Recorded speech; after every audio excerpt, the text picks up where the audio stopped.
पण म्हातारपणाकडं सरकतो तसतसं आपली भूक कमी होते. तारुण्याचा जो काळ असतो त्या वयात भूक जास्त लागते आणि त्यामुळे या चित्रातून आपल्या लक्षात येईल की सासूबाईंचं जेवण हे सुनेपेक्षा म्हणजे थोडक्यात आजीपेक्षा आईचं जेवण जास्त असतं आणि आजीचं जेवण हे कमी असतं आणि वयोमानानुसार तो आपले दातसुद्धा थोडेसे कमजोर होतात आणि त्याच्यामुळं जे वयस्कर माणसं असतात ती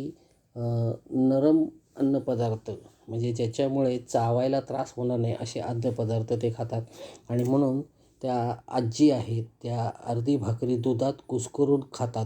आहेत. प्रत्येकाला त्याच्या शरीराच्या गरजेनुसार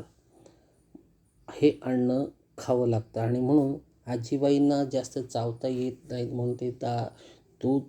दुधामध्ये भाकरी कुस्करून खात आहेत. इथे जर तुम्ही